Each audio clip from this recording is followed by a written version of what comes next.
Bonjour et bienvenue pour notre tour d'horizon économique, géopolitique, énergétique et boursier.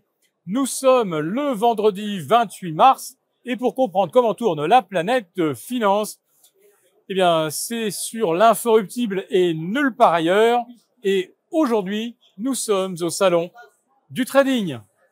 Et cette chronique, eh bien, je vais l'intituler le premier salon où l'or battit un record.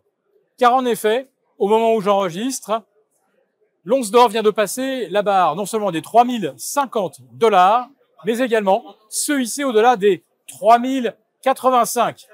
Alors, compte tenu d'une récente consolidation entre 3050 et 2770, on peut anticiper un objectif minimum de 3250.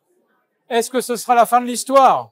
En tout cas, ça sera au minimum le couronnement d'un doublement de l'or en l'espace de 2 ans et demi entre 1600 et 2340, 2350. Ce salon de l'analyse technique, depuis laquelle nous enregistrons cette séquence, eh bien aujourd'hui, ce qui inquiète les marchés, c'est peut-être davantage Wall Street. Car pendant que les conférences s'enchaînent et que l'on se demande si oui ou non on s'en va vers une correction, eh bien le Nasdaq perd à nouveau plus de 2%, le S&P moins 1,5%, mais ces écarts en eux-mêmes ne veulent pas dire grand-chose. Ce que l'on observe, c'est la cassure des planchers annuels. Ça, c'est beaucoup plus impliquant, beaucoup plus inquiétant. La correction des indices boursiers, les vraies corrections moyen terme, ont toujours entraîné une hausse des matières premières et des métaux précieux. Or, là, on en est juste à moins 13, moins 14 sur le Nasdaq, un peu plus de 10% sur le S&P. C'est loin d'être une correction brutale. C'est loin d'être une correction moyen terme. Autrement dit, si les arbitrages devaient débuter dans les prochaines semaines, quelle quantité d'argent sortirait de Wall Street, qui capitalise actuellement environ 50 000 milliards de dollars, pour aller s'investir d'une part sur l'obligataire, d'autre part sur les métaux précieux. Je soupçonne en tout cas Donald Trump, au travers de ses diverses déclarations, de faire en sorte de faire basculer petit à petit l'état d'esprit ambiant que la bourse, ça gagne à tous les coups.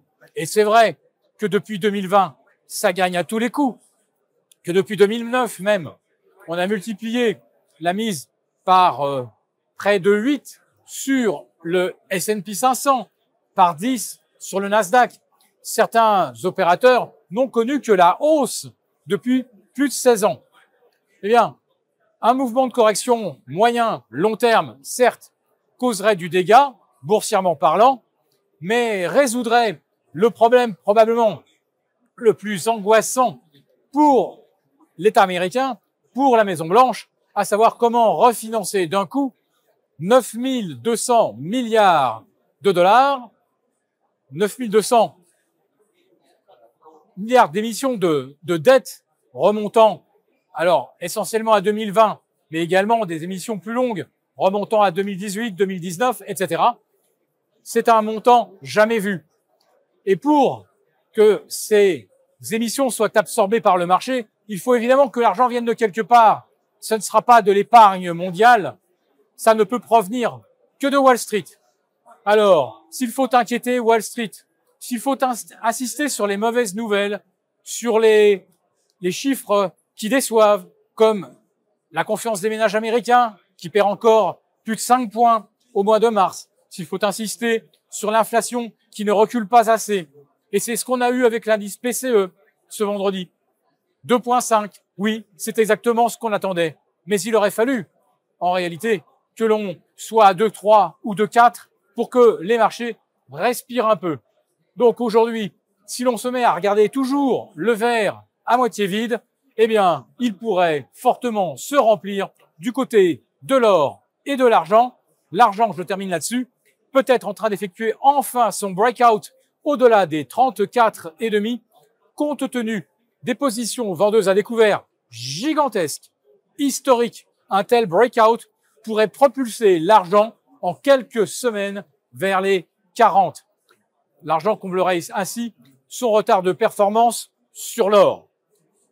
J'attends donc la confirmation du signal, peut-être le lundi 31 mars, pour déclencher de nouvelles offensives, de nouvelles stratégies visant cette fois-ci à maximiser les gains sur l'argent. Pour vous remercier de votre fidélité, vous pouvez télécharger gratuitement en suivant le lien ci-dessous un guide complet sur l'achat d'or physique qui représente un investissement de choix en période économique incertaine et surtout d'inflation.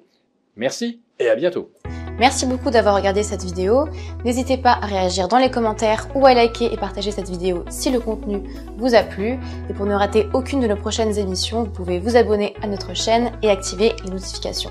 Et pour plus de contenu, n'oubliez pas que le dernier rapport rédigé par nos experts est accessible en cliquant sur le lien de description.